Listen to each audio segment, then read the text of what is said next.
매일같이 살면서 또 가서 그렇게 한다. 그러나 이 예배는 우리 모두의 마음을 담은 시간입니다. 한 사람의 마음뿐만 아니라 이 예배를 통해서 우리 공동체가 주님께 나아가는 것입니다.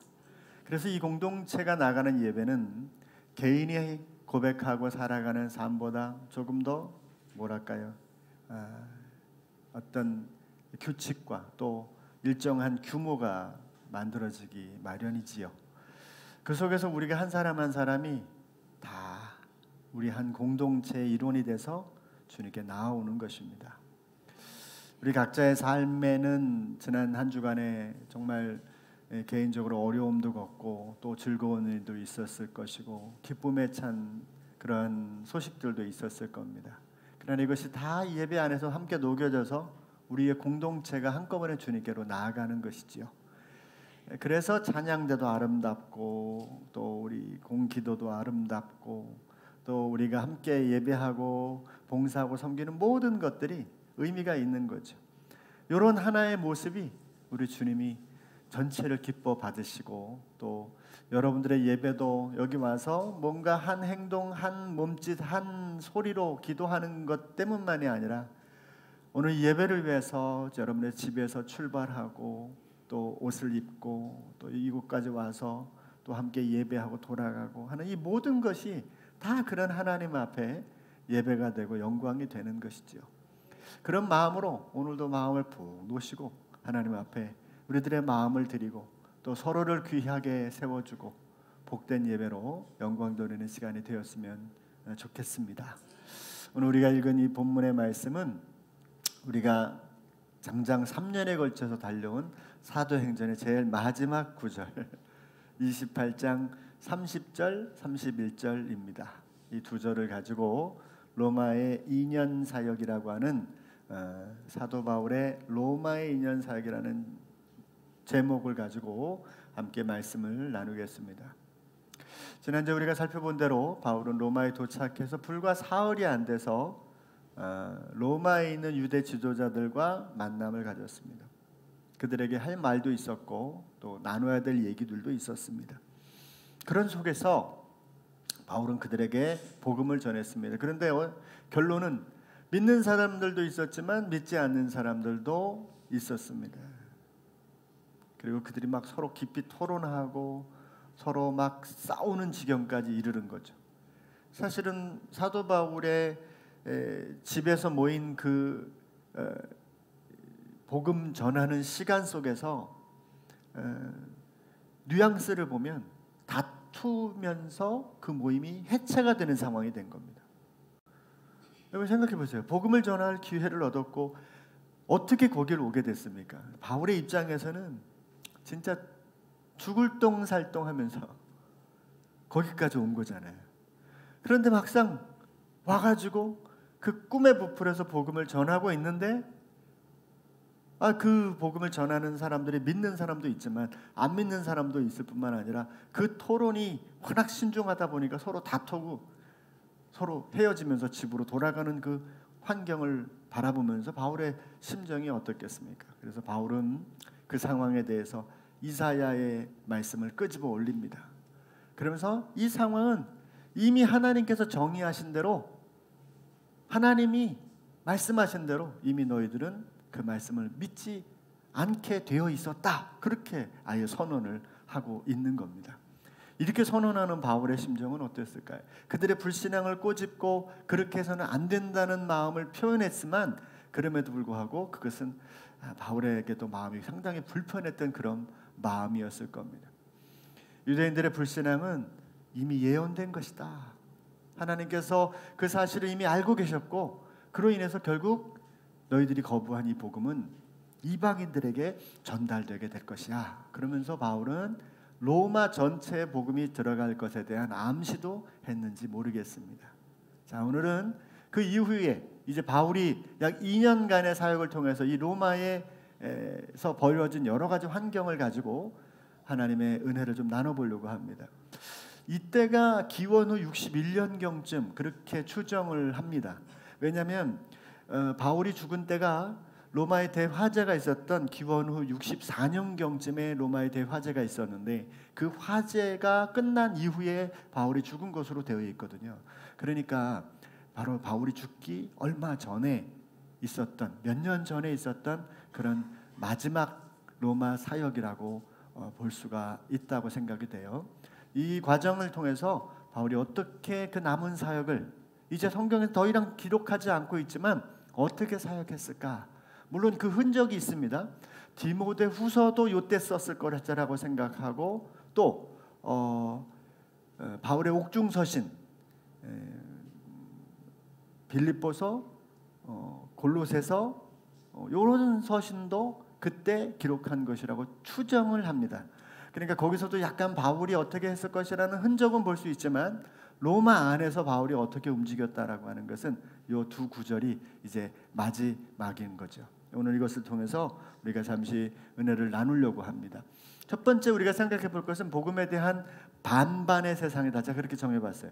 반반이다 이렇게 정해봤습니다. 한 사람들은 믿는 사람들이 있고 또 한쪽 부류는 믿지 않는 사람이 있다 이 말이죠. 바울이나 또 사도행전 전체에서 그려지는 복음 전파의 결과는 뭐였냐라고 하는 겁니다. 혹은 오늘에 이르기까지 복음을 들은 사람들의 반응은 어떠했느냐고 봤을 때 여러분 반응은 언제나 동일합니다.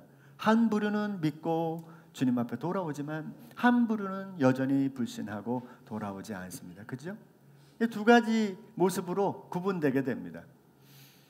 사도행전 28장 24절에 보면 이 로마의 주대 지도자들도 그랬습니다. 그 말을 믿는 사람도 있고 믿지 않느냐는 사람도 있어 그렇게 표현합니다. 어떤 이들은 믿고 회개하고 세례를 받고 주님의 나라를 살지만 또 어떤 이들은 불신하며 자기 길을 포기하지 않고 자기의 생각대로 살아가는 사람들도 있다라고 하는 겁니다. 여러분 숫자나 또 얼마나 많은 쪽이 있고 없고 다 떠나서 그것과 상관없이 두 부류로 나눠지는 것은 바울의 2년간의 로마 사역에서도 동일했을 겁니다.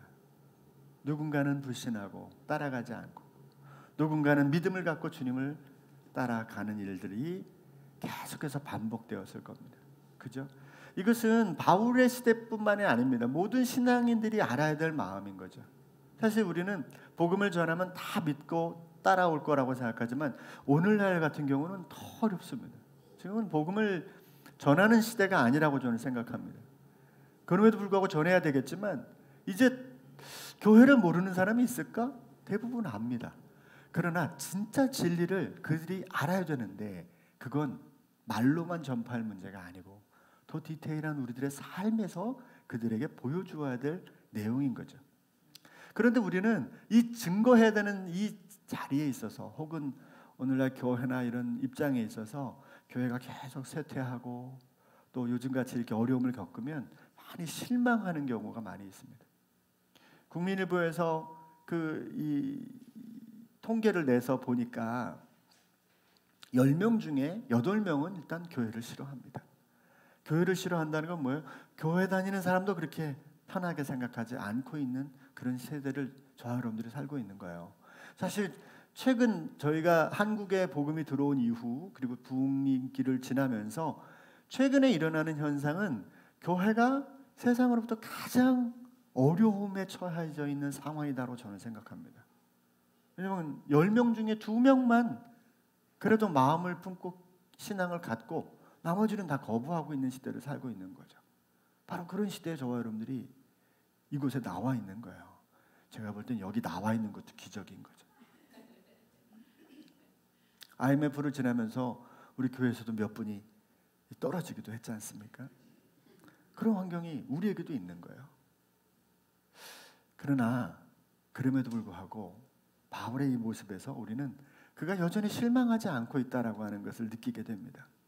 그는 끝까지 담대하게 끝까지 마음을 다해서 자기에게 주어진 일을 하고 있다는 거죠. 여러분 세상에 믿는 사람들이 하나도 없어도 우리가 할 일은 그냥 하는 겁니다. 복음의 핵심은 그래서 그런 상황에도 불구하고 여전히 사람들을 다 영접하고 여전히 담대하게 하나님 나라를 전파하고 있는 바울의 모습을 보게 된다는 거예요. 본문은 복음에 대한 세상의 태도와 그런 상황 속에서 복음의 사람들은 어떻게 살아야 되는지를 보여주는 것 같습니다.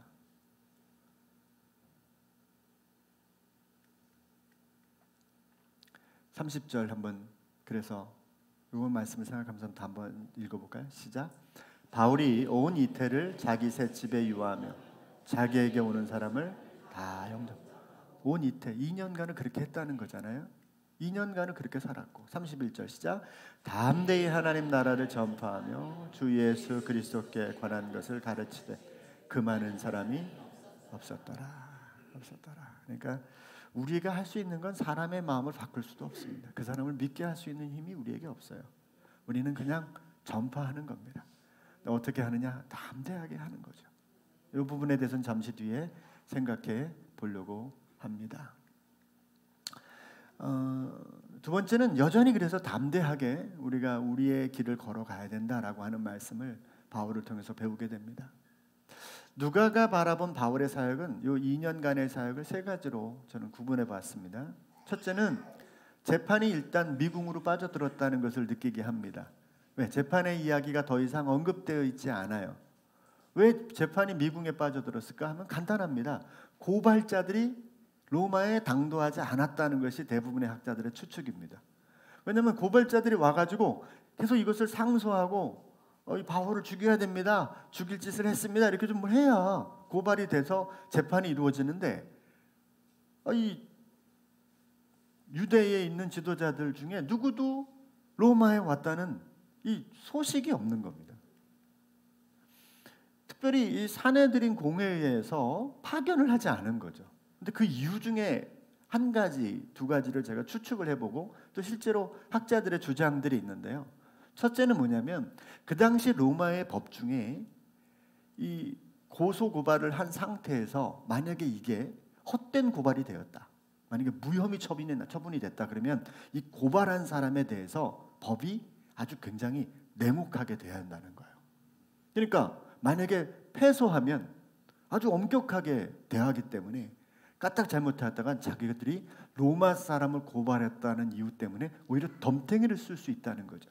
그래서 사내들인 공회에서 더 이상 파견을 하지 않았을 것이다 라고 추정해요. 그리고 또 하나는 뭐냐면 일단 바울을 유대에서 쫓아낸 것만으로도 이미 반은 성공한 거잖아요. 제가 이때 무슨 생각했냐면요, 그런 생각을 했어요. 40여 명이 바울이 죽기 전에는 먹지도 마시지도 않겠다, 걔네들은 다 죽었다, 이런 생각이 드는 거죠. 그런 결심을 해봤자 이제 로마까지 온 바울을 더 이상 어찌할 수 없게 되었다는 것을 우리가 알게 됩니다. 둘째는 2년간 사람들을 끊임없이 영접했다는 것을 우리가 말씀을 통해서 보았습니다.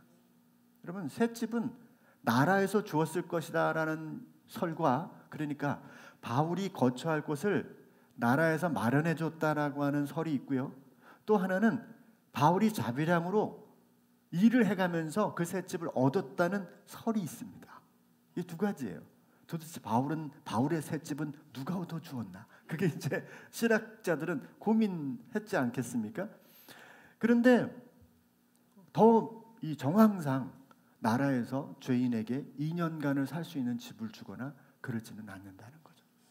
바울은 분명히 자기가 가지고 있는 텐트 만드는 기술을 가지고 쉼 없이 일했을 것이고, 그것으로 인해서 새 집도 얻고 또 그곳에서 살아갈 수 있는 여러 가지 환경을 얻었다는 거죠. 최근에 그 인터넷을 좀 뒤져보니까 그 바울의 새 집이라고 추정되는 집이 있습니다. 지금은 거기가 이 성당이 돼 있어요. 아주 자그마한 성당이 돼서 관광객들을 많이 이렇게 그 집에 초대한다고 하는데, 실제 로마에 그 집이 있답니다. 바울이 살았던 셋집, 그래가지고 거기 사람들이 방문을 하고 그런답니다. 어쨌든 여러분 생각해보세요. 영접할 때 사람들은 어떻게 했을까요? 그냥 왔다가 갔겠습니까? 오면 먹여야 되죠. 그들의 당연한 유대인들의 대접은 먼 길에서 먼 곳에서 찾아온 사람들을 접대하고 함께 그들과 식사하거나 교제를 나눴을 텐데 그건 다 어디서 났을까? 학자들의 대부분의 생각들은 바울이 자기 손으로 일했을 것이다. 돈을 벌어서 그들을 먹이는 일들을 2년 동안 끊임없이 그들을 챙기는 일을 했을 거라고 추정을 합니다. 여기 영접의 의미는 미완로 과거형인데 이게 무슨 말이냐면 계속해서 했다는, 계속해서 했다 이런 뜻입니다. 끝난 게 아니고 2년간 계속해서 이 일들에 매진했다는 것을 알게 됩니다. 여러분, 최근에 우리 노회에서 부흥하는 교회가 딱 2교회가 있어요. 성장하는 교회가. 저희 교회는 그대로 있잖아요. 근데 성장하는 교회가 있습니다.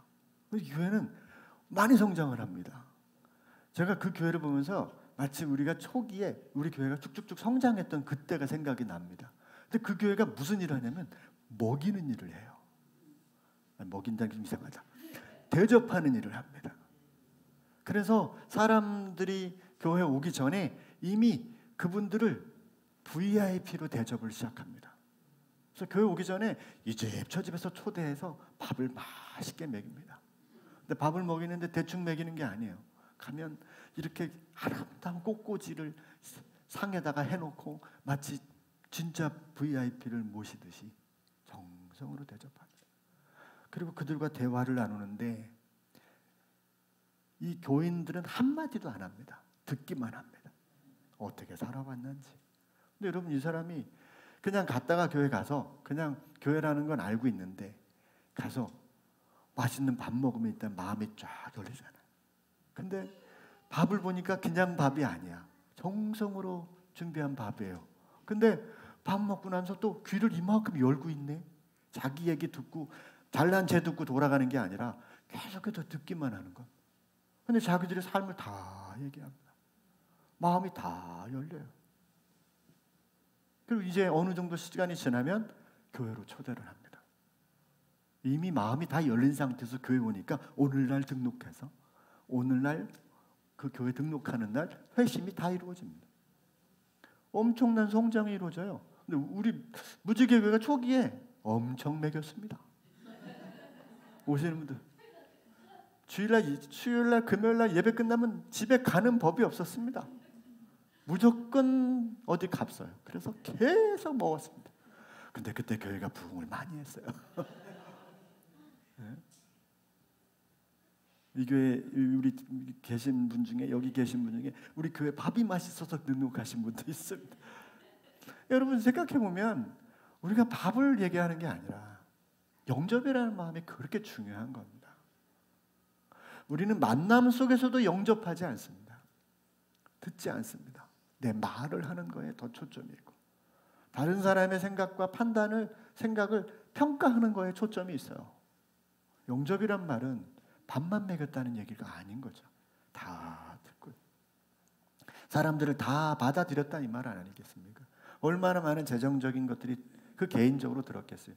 다 하고 물론 주변에서 지원도 받았겠지요. 그러나 이걸 2년간 끊임없이 했다는 것은 엄청난 바울이 그가 말씀으로나 메시지로만 사람들을 상대한 게 아니라는 사실을 우리에게 보여주죠. 셋째는요, 누구에게나 하나님의 나라를 전했다는 겁니다. 주님과 자신의 꿈을 이룬 그 현장에서 바울은 담대하게 복음을 전하게 됩니다. 여기 담대하다는 말은요, 메타파세스 마르레시아스라는 말인데요. 이 말은 모든 확신을 가지고 이런 뜻입니다. 모든 확신을 가지고. 그러니까 여러분, 이게 바울은 주어진 상황에서 사실 위축될 것이 많잖아요. 지금 죄인이라는 신분이에요. 아직 셋집에 살면서 뭐 내놓을 게 없어요. 평일에 또 나가서 일해서 돈을 벌어와야만 해요. 자기의 형편에서 밥 먹고 살기도 힘든 그럴 수도 있지 않습니까? 그러나 자기의 형편이나 이런 거에 초점이 있는 게 아니에요. 그의 마음 속에는 하나님의 나라와 그 의가 이 세상에 퍼져나가는 이 보다 큰 대의적인 마음이 마음속에 가득한 거예요. 지금 뭘 하든 그 하나님께서 주신 그 비전과 꿈을 이루는 삶으로 살아가고 있다는 사실이에요. 그게 바울이 담대했다는 뜻입니다. 마음이 뭐 이렇게 뭐 강했다 이런 의미가 아니라 바울이 이러한 마음에 이러한 자기의 삶의 길에 충분히 준비되고 거기에 자기의 마음을 들였다 이런 뜻이죠. 여러분, 그렇습니다. 우리가 세상을 살면서 우리가 내가 살아가는 이유를 자주 물으셔야 됩니다. 내가 오늘 이렇게 해야 되는 이유를 또 물어야 됩니다. 왜냐하면 내가 무언가를 해야 된다고 살고 있다라고 하는 것이 내가 지금 뭘 하는 것보다 훨씬 큰 일이기 때문에 그래요. 그 마음이 있어야 이 일을 해도 힘들지도 않고 지치지도 않는 겁니다. 나는 뭘 하면 인생을 살까? 늘 묻고 늘 답을 찾고 늘 거기에 해답을 가지고 산다면 여러분 하루하루가 우리의 삶의 어떤 모습으로 와도 거기에 쉽게 반응하지 않을 수 있어요. 매일매일은 우리에게 웃는 얼굴로만 찾아오지 않잖아요. 아침에도 만나는 상황에 찌푸린 얼굴로 하루가 찾아올 수도 있고 화난 얼굴로 하루가 찾아올 수도 있고, 그죠? 때로는 외로움과 또 두려움과 절망의 모습으로 하루하루가 우리에게 찾아오기도 합니다. 눈 뜨기 싫을 날이 많잖아요, 그죠? 그런데 어쩔 수 없이 눈은 떠야 됩니다, 그죠? 그런데 그 눈을 떴을 때 우리가 그날 일에 대한 초점이 아닌 내 인생에서의 삶을 생각해 보는 거죠. 그러면 그렇게 살아갈 수 있는 거예요. 예전에 어느 목사님이 그랬답니다. 당신이 받는 월급이 그 당시에 차장 월급과 같더래요. 당시에 차장 월급과 자기가 월급이 같으니까 자기 자존심이 엄청 상하더래요. 내가 그래도 대학교 나오고 대학원도 나와가지고 했는데 이게, 그러면서 마음속 깊이 깨달아지더래요. 아, 내 월급과 나의 삶과는 분리시켜야 되겠구나, 그 생각을 했대요. 근데 그때부터 자유가 오더랍니다. 왜? 그 사람이 자기의 월급과 자기를 분리시키는 건 뭡니까? 나는 무엇을 하면 살 것이냐예요. 어떤 사람은 그보다 더한 일로 더 많은 돈을 벌 수도 있겠고 더 많은 세상의 명예를 가질 수는 있겠지만 정말 내가 사는 이 일이 다시 태어나도 나는 이 일밖에 할 게 없어 라는 생각을 가지면 지금의 현재에서 어려움이 여러분 나를 힘들게 한다는 그건 큰 의미가 없습니다. 저는 그렇게 봅니다. 제가 목회를 하면서 얻은 결론 중에 하나는 목회는 끊임없이, 우리가 살아가는 삶은 끊임없이 주님을 향한 고난의 길을 가는 것이다라고 저는 정의하고 있습니다. 이게 저의 인생의 길입니다. 그래서 저는 인생을 살면서 편할 날은 없을 것 같습니다. 왜냐하면 고난이 내가 가야 될 길이라고 저는 정해놓고 살고 있기 때문에 언젠가 편안한 날이 와도 또 고난을 선택하게 될 겁니다. 왜냐하면 그 길이 우리가 가야 될 길이고 제가 발견한 우리 주님은 십자가에서 고난받으면서 인생을 마감하셨거든요. 그게 저는 주님의 길이라고 보는 겁니다. 좀 더 쉬운 길이 있고 편안한 길이 있지만 어려운 길을 그때그때 선택해야 되는 한 가지 이유도 우리 주님이 가신 길, 주님이 사셨던 삶을 마음에 둔다면 여러분 매일매일의 삶 때문에 일희일비하지 않아도 되는 거죠. 오히려 어떤 날 만났을 때 슬픔이 오면 그때는 또 주님께서 이길 수 있을 힘을 주실 거라고 생각하고 이기고, 좋은 날이 오면 감사하면 되는 거. 오늘 이 본문을 가지고 저는 세 가지로 말씀을 나눠보려고 합니다. 첫째는 세상에 대해서 수용할 줄 아는 교회가 좀 돼야 된다, 성도가 돼야 된다는 저는 생각을 좀 해요. 여러분, 우리는 세상을 더 넓게 좀 열어야 됩니다. 세상에 누구든 어떤 환경이든 여러분 다 수용할 수 있는 마음이 좀 필요합니다. 바울은 늘 반반을 경험했다 그랬잖아요. 이렇게 해서 저렇게 안 믿는데 또 안 믿는데, 안 믿는 걸 규정해서 정할 필요가 없어요. 또 이 세상은 하나님을 떠나서 버림받았다 이런 생각을 가질 필요도 없습니다. 여러분, 이 세상은 하나님이 사랑하잖아요. 아멘이십니까? 하나님이 세상을 이처럼 사랑했잖아요. 얼마큼 사랑했어요? 당신의 아들을 주기까지, 당신 자신을 주기까지 사랑하셨지 않습니까? 그러면 이 세상은 사랑해야 될 존재이고 받아들여야 될 존재인 겁니다. 근데 그 세상이 뭘까요? 내 가정에서부터 내 이웃에서부터 내 모든 환경이 다 펼쳐져 있는 게 세상입니다. 이 세상을 수용하되 그 세상에 하나님의 뜻이 반영될 수 있는 삶을 나를 통해서, 내 지경을 통해서 할 수 있는 일들을 살아가는 것이죠. 그게 우리 역할인 것입니다. 그게 직업에 크고 작고 높고 낮고 내가 버릴 수 있는 역량이 크고 작은 거하고 아무 상관이 없어요. 내가 할 수 있는 내 자리에서 바로 우리의 주어진 환경 속에서 하나님이 세우신 그 존귀함을 그것에 드러내는 거죠. 그게 얼마나 중요한 일인지 모릅니다. 사람을 대할 때 가리지 않는 겁니다. 똑같은 마음으로. 이게 여러분 예수님의 마음입니다. 누가복음 9장 11절 한번 읽어볼까요? 시작. 무리가 알고 따라왔거늘 예수께서 그들을 영접하사 하나님 나라의 일을 이야기하시며 병 고칠 자들은 고치시더라. 주님은 거부하지 않으셨습니다. 다 받으셨습니다. 주님께 온다는 것만으로도 이미 주님은 그들을 안으시고 그들의 필요를 복음으로 채우신 분이시죠. 세상의 태도는 반대편의 사람들을 거부하고 반대하는 겁니다. 또 몰아내는 것으로 가는 거죠. 이건 다 마귀적 태도입니다. 수용하고 사랑하고. 세상에 성공하는 방법도 그렇대잖아요. 아주 간단하답니다. 세상에서 성공하려면 딱 이것만 하면 성공한다고 성공학자들은 가르쳤잖아요. 뭐예요? 안 돼, 싫어, 이런 것만 안 하면 된대. 좋습니다. 알겠습니다. 이것만 해도 반 이상은 성공한대요. 이게 되게 중요한 세상의 원리잖아요. 수용하는 것이 엄청 중요한 겁니다. 물질적인 손해도 보고 또 어려움도 겪고 또 불편할 수도 있죠. 그러나 영접하는 태도야말로 복음의 출발입니다. 어떤 사람도 영접하는 순간 복음을 전할 수 있는 기회가 열리는 거예요. 두 번째는요, 담대한 삶을 사는 것을 오늘 배우게 됩니다. 본문에서 말하는 이 담대한 삶은 어떤 경우에도 불구하고 하나님 나라의 삶과 예수님의 뜻을 따르는 것을 말하는 겁니다. 여러분, 이것을 우리는 결정해야 되죠. 우리는 무엇하며 살까? 하나님 나라를 살고 또 예수님의 뜻을 따라가는 것이죠. 바울에게 죄수나 셋집이라는 상황이 가로막듯이 우리가 살아가면서도 많은 상황이 우리를 가로막을 거예요. 저는 뭐가 제일 많이 가로막을까? 요즘에 이제 그런 생각을 해보니까 다름 아닌 제 자신이더라고요. 내가 하나님의 나라에 제일 가로막는 존재더라고요. 내 자신에게. 내 안에 들어와 있는 수많은 생각들과 나의 고집들과 나의 무능력함, 나의 연약함을 아예 그냥 그거에 내가 가라앉아서 하나님 나라가 나를 통해서 주님이 일을 이루시는 일에 내가 제일 방해자로 서 있는 데가 너무 많습니다. 그래서 저는 요새 다른 분들은 모르겠지만 제 자신이 제일 어려운 것 같아요. 갈수록 어렵네요. 그래서 하나님 이걸 어떻게 하든지 좀 벗어나기를 원합니다라고 해서 기도하고 있는데요. 여러분, 중요한 것은 복음의 삶에 대해서 결국 그래서 방관하게 되는, 에이 뭐 이렇게까지 할 필요가 있어? 아이 뭐 내가 안 해도 누군가가 전하겠지. 꼭 이렇게 극성맞게 믿어야 되나? 이렇게 스스로를 자꾸 만들어 버리는 거죠. 근데 바울의 그 아까 사역의 모습을 여러분 다시 한번 읽어보시면 알겠지만 온 이태를 살면서 오는 사람을 다 영접했다. 그리고 강하고 담대한 마음으로 자기가 하나님 나라를 또 전파하고 예수님의 뜻을 전했다는 거잖아요. 바울에게는 그 힘이 없었을까요? 계속해서 자기를 괴롭히는 그 내적인 저항들, 그 저항들이 엄청 많았겠죠.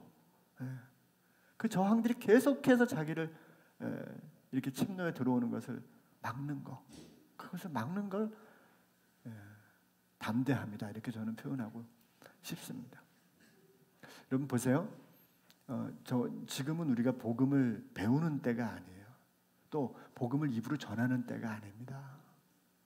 여러분 보세요. 우리가 이제 군대에 가거나 뭐 입사를 하거나 그러면 처음에 뭐 해요? 뭐 인턴 사원이 된다든지 또 뭐 신병 훈련을 받는 거죠.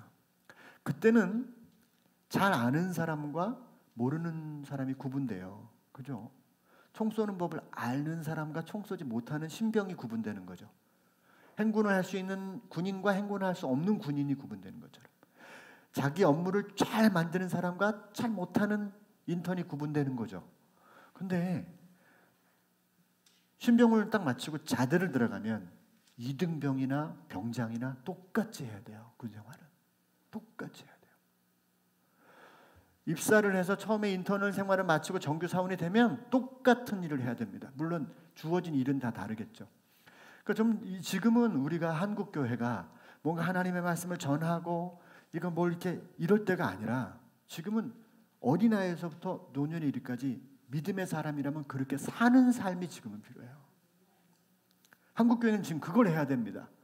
그랬을 때 믿는 사람들을 믿을 만하다라는 세상의 평이 들었을 때 다시 하나님의 나라는 우리 가운데 봄이 돌아올 거라고 생각해요. 이 얘기만 하고 마치도록 할 텐데요. 세 번째는 그래서 주님의 주권을 끝까지 붙들어야 됩니다. 습관적으로는 여러분 유라굴로에서만 우리가 붙들게 됩니다. 왜냐하면 갑자기 큰 일이 생기거나 어려움이 오잖아요. 이건 뭐 말하지 않아도 기도하게 돼요. 갑자기 어려움이 오면 주여 살려주십시오 이렇게 되고 더 힘들어지면 아이고 주님 이걸 도와주세요 그러면서 주님께 확 기대요.